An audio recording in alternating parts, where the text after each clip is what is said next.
Could there be a suggestion that modern Creole communities might trace their ancestry back to Filipinos? Ooh, okay. So this is a deep one.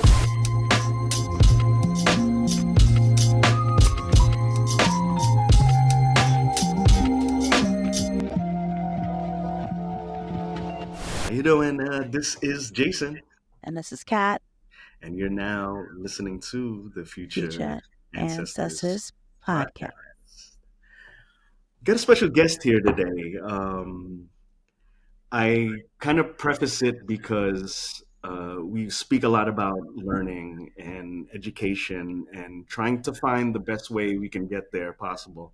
And sometimes, like a Google search or looking at Instagram slides are not always the most reputable way of learning about any culture, uh, as well as our own. So we have someone here who can help us out on that journey toward learning and discovery. He goes by the name of Michael Salgarolo. I don't know if I pronounced that correctly. He runs Blood and Water, a walking tour that tells the stories of the first Filipinos who made their mark in New York City. You didn't just Google it. He's done extensive research with a Ph.D. in history from New York University, working as a faculty fellow in the Department of Social Cultural Analysis. It's a lot of words, but he's had his work published in the Journal of Southern History, Rethinking History, Journal Theory and Practice, the Sage Encyclopedia of Filipino-American Studies. You could have seen him on CNN, the Huffington Post, and cultural science publication in Verse. He received the Outstanding Dissertation Award from the Immigration and Ethnic History Society and the NYU University-wide Dissertation Award. Apparently, it's being adapted into a book manuscript. So you may ask, but all these different things, yes, you can win awards talking about Filipino history. So it's pretty awesome. And he actually contributed a chapter on Filipino settlement at Santo Malo, Louisiana, to Hidden Voices, Asian American and Pacific Islanders in the United States, a curriculum guide for the New York Department of Education. Also, yes, AAPI studies, paraphrasing Biggie, he wrote you a manual and he contributed to right there. So without great pleasure, future ancestors would like to welcome Michael Sal Garolo. Welcome. Thank you. Welcome. Thank you. Pleasure to be here. I'm mostly studying past ancestors, so I love this. I love the idea of thinking about future ancestors and yeah, thinking about um, you know culture and history all happening now. So thank you guys for having me on. Yeah, no, thank you. What a resume. Sheesh. Yeah. Man. Before we get started with the questions, the whole reason I did that whole introduction for you is to further emphasize, yes, there's studies on AAPI studies and Filipino history. Listen to this guy. If you get anything out of this episode, there's going to be a wealth of knowledge that you may not know, and I think we're not talking bull. He can back it up for us, and I think the best way we do it is kind of relating to where we're from and what we're doing. So yeah, get off the soapbox again. Okay. So, the first question we want to ask, because I actually got to take the tour, is what inspired you to do the Blood and Water tour? Yeah. So I mean, Blood and Water came from a number of things. I think the last year I was doing my PhD. I did a fellowship with an organization called the Black Gotham Experience in New York. And Black Gotham does these, it's an art studio, but they also do these really innovative walking tours that are all centered around Black history in Lower Manhattan. And, I had done walking tours before in the city, but I had never done them the way Black Gotham did them, right? Normal walking tour, you walk around and you go, oh, okay, hey, here's this building, here's that building, here's the history that happened here. Black Gotham was doing something totally different. They were trying to tell the stories of enslaved people, the stories of people of African descent, stories that had been pretty much erased from the landscape in New York, and they thought about different ways of using imagination and empathy to try to tell these stories, to try to get people to think creatively, and it was phenomenal. It was totally eye opening for me that you could do a walking tour, you could do kind of public history, um, for histories that have been erased from the landscape. And so as I spent a year working there, and I thought about you know how can I bring this into what I do, right, which is Filipino-American history, Filipino-American studies. Um, and I had done sort of throughout my PhD, I sort of had kind of Brooklyn's early Filipino communities as kind of a side research interest, right? And so I had picked out little documents here and there, um, and I thought, wouldn't it be interesting to take these fragments, right? These little pieces of information that I have in the archive, and try to create a walking tour around it that uses imagination, that uses empathy, that tries to focus on individual stories, to try to tell this story. And so I ultimately came up with the idea of um, blood and water. Um, I mean, the other piece of this is that Brooklyn Filipinos, the early Filipino community centered around the Navy Yard, centered around sailors, um, is also my family's history, right? So my grandfather came to the U.S. in the 1920s. He was a merchant marine, ultimately settled in Brooklyn. My uncle grew up in Brooklyn on Claremont Avenue, and so I heard these stories about this community and about kind of their lives. So I wanted to just find a way to kind of bring that history to life, and so ultimately this walking tour is how I ended up trying to put that together. Such a great tour. On a Such a great tour. There's a lot of weird connections that I'm finding here because I'm the son of a merchant marine as well. So that's pretty crazy to see that connection, which is awesome. So taking that and your family history, where is your family from the Philippines? How did that also shape your love for the history of Filipino culture and wanting to know more about it? Yeah, totally. So my grandfather, um, my grandfather is a kind of a generation advanced from my grandmother. He is like the old school Manong, first generation of Filipinos to come. He came in 1925.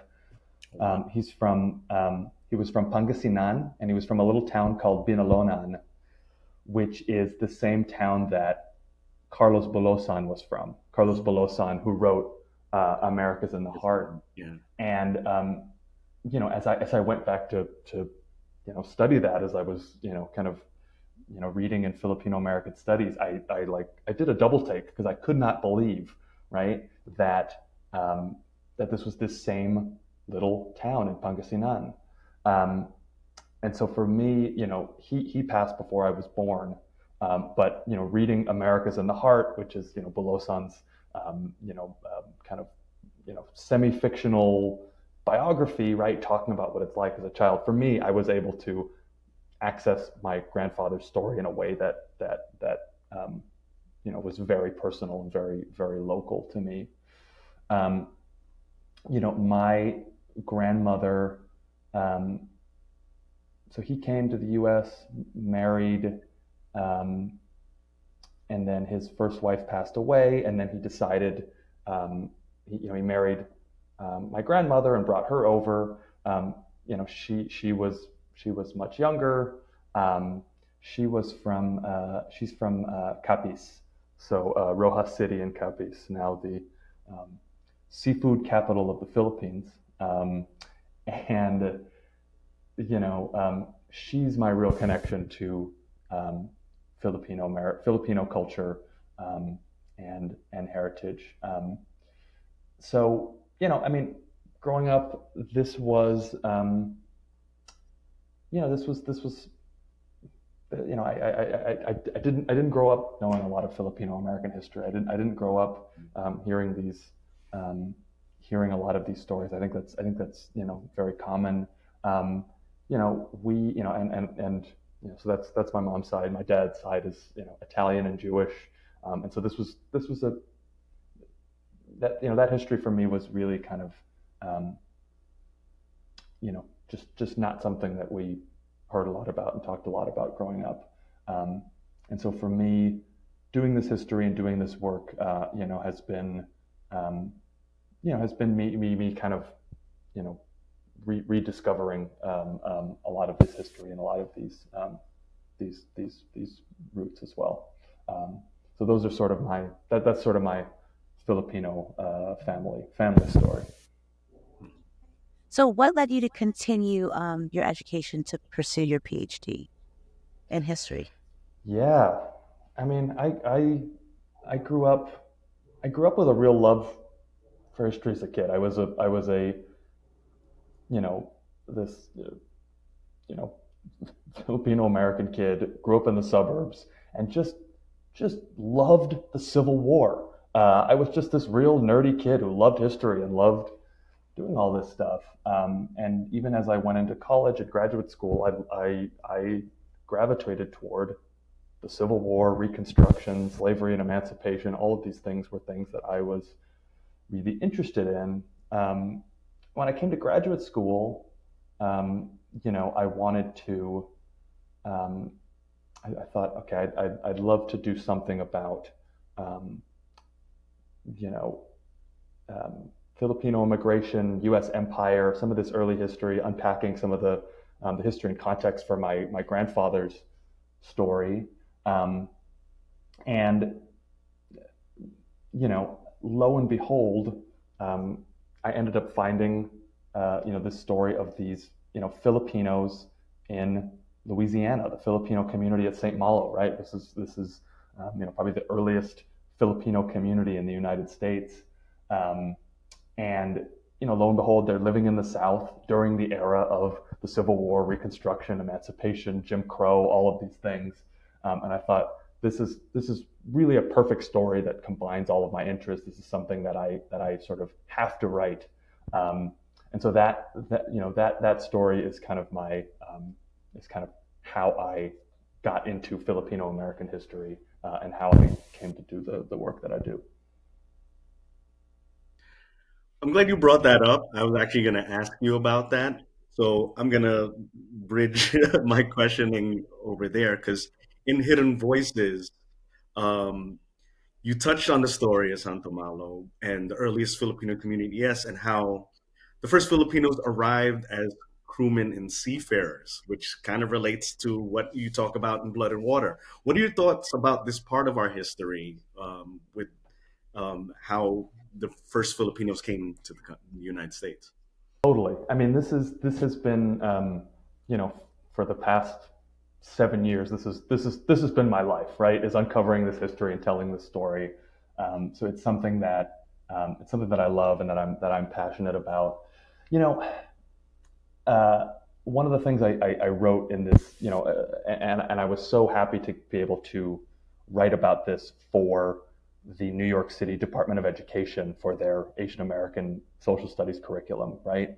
And so now this is being taught in a pilot program in New York City public schools, which to me is fascinating and is so exciting.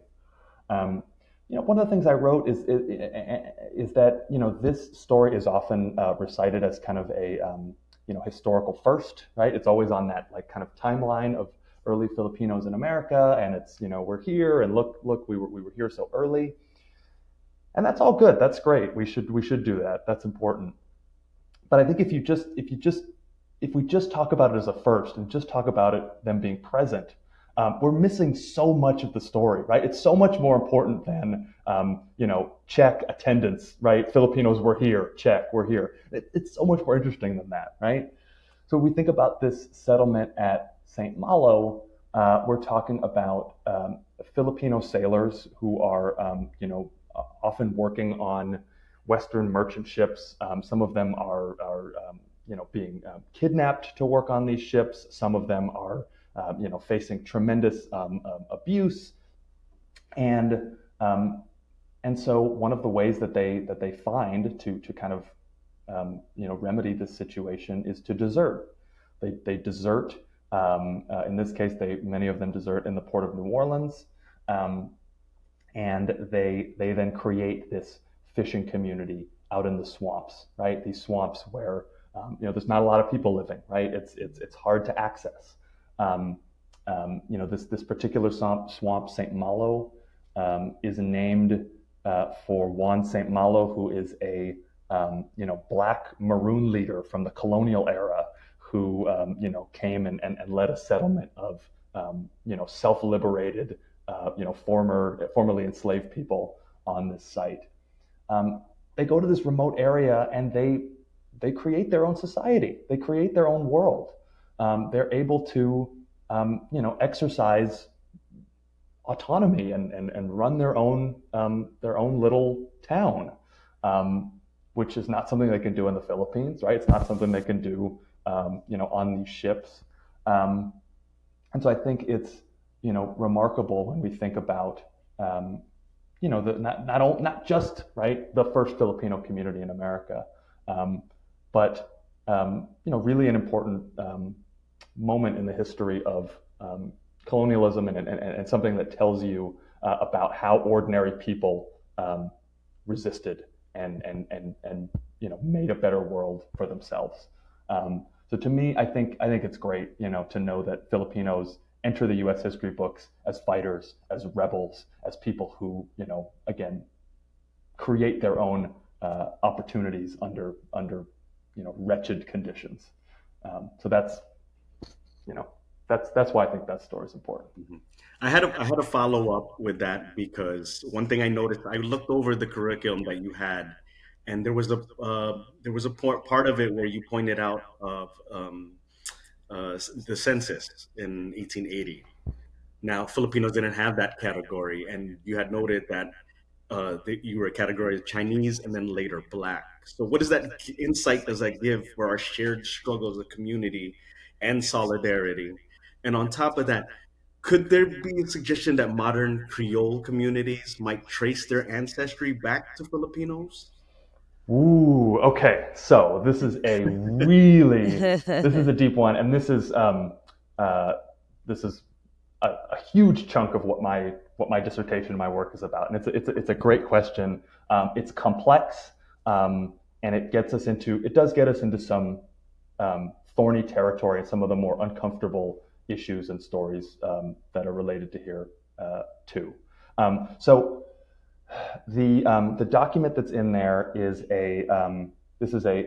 in 1880 the U.S. Census comes to mark the Filipinos of St. Malo, and as Jason points out, right in this document, you can clearly see that in the beginning the census enumerator marks all of these Filipinos with a C for Chinese, but later someone writes over it. They make a correction.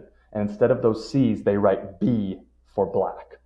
So the question is, why did they do this, right? Well, I mean, one, it speaks to the fact that obviously race is a social construction, right? The idea that there are these distinct races in the world, that there are, that people fit into them. Obviously, we know that this is bullshit, right? The other thing it tells us is about the social environment at St. Malo, right? And my hypothesis is that the Filipinos are all marked Black because many of them are married to Black women, right? These are Filipino sailors, right? Mostly men. So some of them marry white women, some of them marry Black women. On this particular census, where they're all marked Black, it's because there are several Filipino men who are married to Black women, right? And so in a racist society, right, that wants to keep all of these racial groups apart, right, in the Jim Crow South, anywhere that was mixed, right, was Black, right? There's sort of one the kind of one drop rule, right? As for kind of where this, where this goes into the future, um, really in the later decades, once we get into the early 20th century, we start to see the Filipino community in New Orleans and Louisiana really start to divide itself.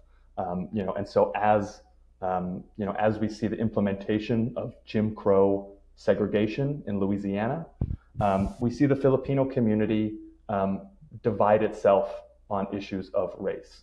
So Filipino men who are married to white women, they have their community, and they generally do not associate with Filipino men who are married to black women, right? Filipino men who are married to black women, end up living in black communities, either in New Orleans or in other places. Um, and so um, and so there is sort of a complex um, um, history there, um, and I have plenty more to say about that. But I think one of the things that I want to talk about as well in my book and in my larger work is, if we are going to kind of own and take pride in this history of uh, Asian Americans in the South, right? And that we were here, and that we were, and I do, right? That we were rebels and we were fighters. We also have to own up to the uglier parts, to the uncomfortable parts, right? To the parts of where Filipinos are, taking part in this system of racial apartheid that comes up in the Jim Crow South. Yeah. Or It's heavy. so, yeah, for sure. What was a fact you discovered about the history of Filipinos in New York that most surprised you? I think the thing that surprised me most is something I talk about very early in the tour, which is the history of the Filipino Club of Brooklyn, which was something that really surprised me. That was really cool, Um, actually. so in in the you know, 1898, right? The U.S. colonizes the Philippines, and in the early years of the 1900s, right, Filipinos start coming to New York, right? Either as sailors, or they also some come as students, right, who are sent by the colonial administration. Um, and very early on, 1911, a group of these students and sailors come together and form a group called the Filipino Club of Brooklyn. It is the first Filipino organization in New York City, and it is the first Filipino anti imperialist organization in the United States. Um, and we know this because they print, it's in the newspaper across the country, right? That Filipinos are in the United States, and here they are pushing back against U.S. empire in the Philippines. Um, and so to me, who was, just kind of, um, you know, just learning this history, right? I was sort of expecting that, maybe we would see the first, Filipino anti-imperialists in San Francisco or Los Angeles or Seattle. And yet it's Brooklyn, right? And we don't know a lot about this group. Um, you know, why it comes, why it's in New York is I think it's a good question. I think part of it is it speaks to kind of the power of radical movements in New York at the time. So there's a big, this is a moment of like big labor organizing and union organizing, and I think some of the Filipinos in New York are taking up some of that revolutionary spirit. But I was very surprised and interested to see that this was here first. Yeah, that is actually really cool. I love that. That was one of my favorite parts of the tour. Learning that was cool. Now, on a related note too, I wasn't on the tour like Kat, but I heard allegedly during that time period that Jose Rizal visited New York. Can you talk about the truth behind that?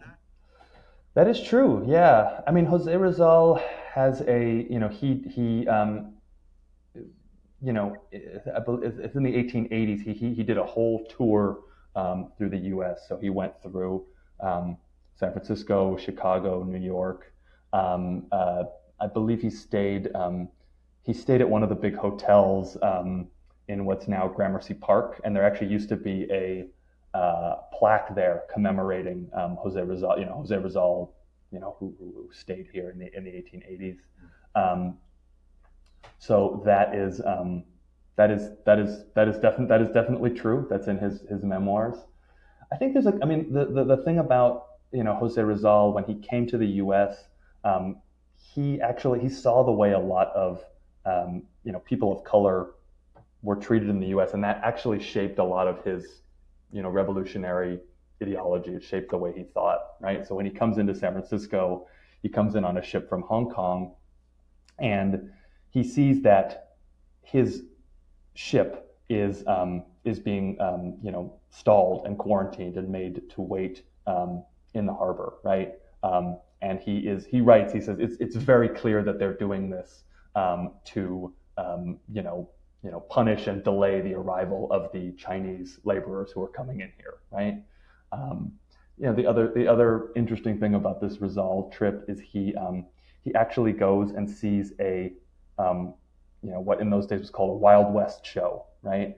And this was a show where you would have kind of live performing cowboys and Indians, right? And obviously these shows were racist in their own ways. But Rizal watched this and he was very inspired by the Native American performers. He said these guys are badass, right? These guys are super cool. They're fighting against the cowboys and the U.S. military, just like we Filipinos want to fight against the Spaniards. And so he has this idea of he calls Filipinos, right, los indios bravos, right, the brave Indians, right, because he's inspired by that example of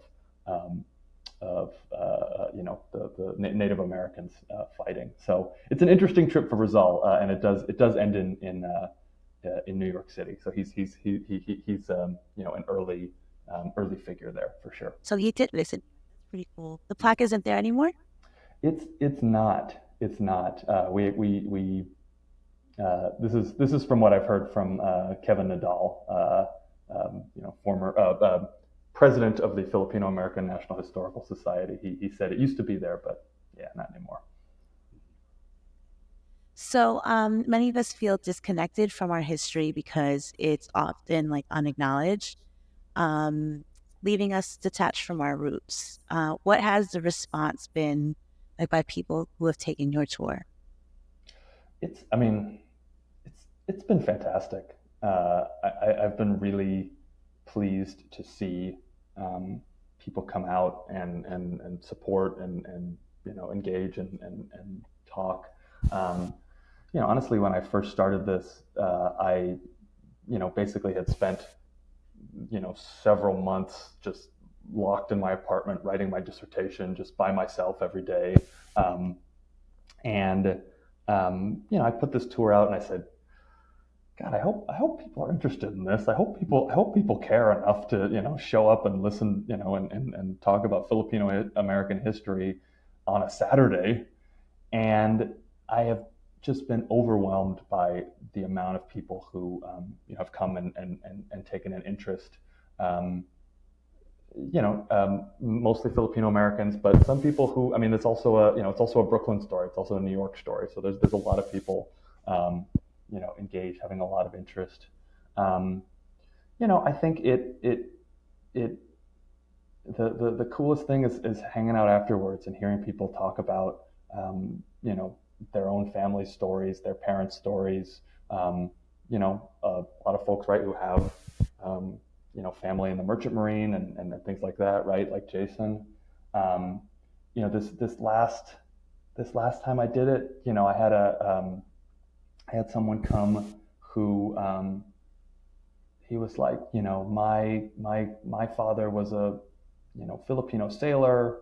I grew up in Jersey in this era, and no one's ever talked about this before. I've never had any recognition. That he was kind of tearing up talking about this.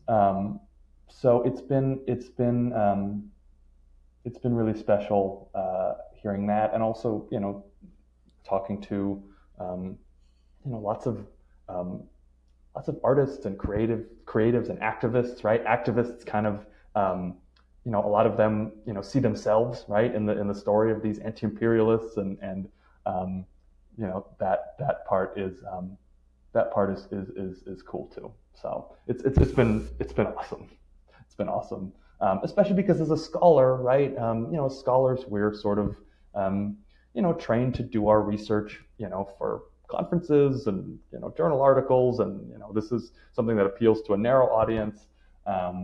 And it's really nice to go out in the world and see that people not only are interested, they're starved for this stuff, right? They're really looking for these meaningful histories, and so it's been phenomenal. One of the things that I loved about the tour too was seeing the different people that came up to see the tour.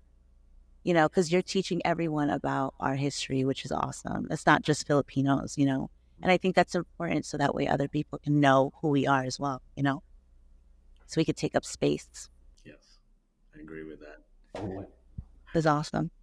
One thing I think with Filipinos coming to New York that I think a lot of us kind of assumed was the migration was the majority in the 60s and 70s of nurses. So what are other misconceptions about Filipinos coming to New York that maybe we should be aware of? I think that the Blood and Water really does challenge some of these expectations, right? Even among people who are familiar with the Filipino community, right, and know all this stuff.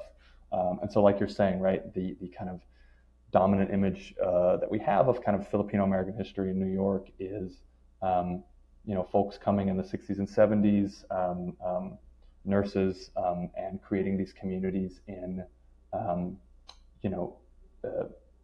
Jersey City and in Woodside, right? Which is an important community story. And I've actually, I told one guy, I remember telling one person, yeah, I do this, Filipino-American history tour in Brooklyn. And he goes, why don't you do it in Queens? And I was like, because people know about that. Everybody, there's, it's Little Manila Avenue in Queens. It's, and also there are organizations doing really cool walking tours in Little Manila and Woodside. If you see what Little Manila Queens by Anihan Arts is doing, people are doing that work, and it's super cool.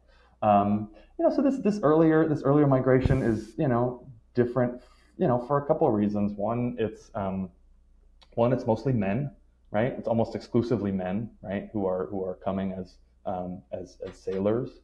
They're on the scale of things, right? We're talking about folks that are more working class, right? Less educated, right?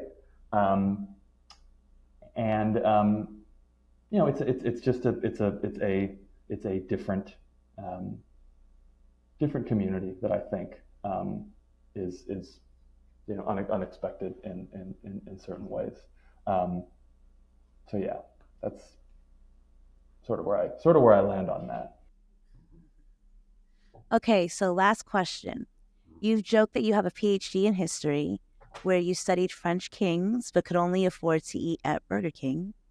Being an educator doesn't bring in the big bucks, but it is important, and we're very thankful for the work that you do and continue to do. What motivates you to keep going? And as a future ancestor, what legacy do you want to leave with your work? I think about the work that I do, right, and the historians that I rely on, right? And so when I go back and read primary sources and read, people's, accounts and histories of different things, I often think about how I'm going to be read in the future, right? What kind of stories people are going to to get from me. Um, you know, and so I think that as a um, historian, you are it's I don't want to sound too much like a megalomaniac, right? But you are taking these lives and these voices from the past, and bringing them into the future, right? Going into these archives and taking these voices that have been either forgotten or misplaced or misunderstood, right? And bringing them out for a future generation to then find and discover for themselves. So if I can bring out the voices of some of these Saint Malo Filipinos, if I can bring out the voices of these Filipino anti-imperialists, these Filipino students who wrote and were obscure in their time, but had something important to say that was never heard. If I can bring some of those voices into the future and help people access them, then that's something I want to do, and I think that's something that is that is worth doing. I should have started with, you are definitely doing legacy work, by the way. Yeah. The tour and just teaching, I learned so much. It was so good. So good. And from him saying that, that's basically what Future Ancestors is. And these are ancestors we didn't know who became, that you brought up for us, and we got to thank you for that. I'm just hearing you saying it, and it just came to mind. I was like, oh wow, this is a literal Future Ancestors moment right there. It's mind blowing. Yeah. Speaking of voices from the past that I don't remember, what is that French Kings of Burger King line from? Oh, that was from you. So we also know you have also a career in stand-up comedy. Okay, yeah. So I found that to be pretty amusing on the journey of. I think at the time you were still a grad student when you did that. So yeah, we did a little research. We're not. That's awesome. I was like, we're not Nardwar, but we're kind of on that. Did I say that on the tour? What? No. That's awesome. That's awesome. That's awesome. See, we do our research too. That's awesome. No, this is super cool. This was fun to think through some of the stuff and think with you guys. So, yeah, very, very cool. All right, so this is our rapid fire round. So just the first thing that comes to your head, just let us know what it is. So the first one, book you think everyone should read. America's Not the Heart by Elaine Castillo. Favorite borough in New York? Brooklyn. Who was your hero growing up? My hero? Jerry Seinfeld. A teaching hack that people don't know about. Do impressions in class. They'll pay attention. All right. What's your go-to Filipino restaurant? Cabecera. Best NYC bathroom spot. Where's the hidden bathroom spot? Oh, it's got to be Bryant Park. Oh yeah, that's a really nice bathroom, actually. Filipino figure that doesn't get enough love.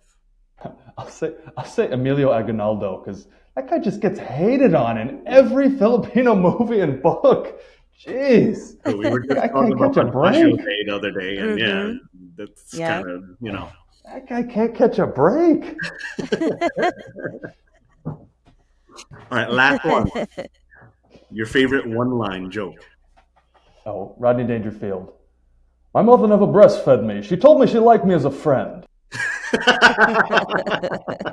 I was about to say, yo, it don't got to be PG, and then you hit it out of the park with me, and I'm like, all right, awesome, thank you. That's hilarious.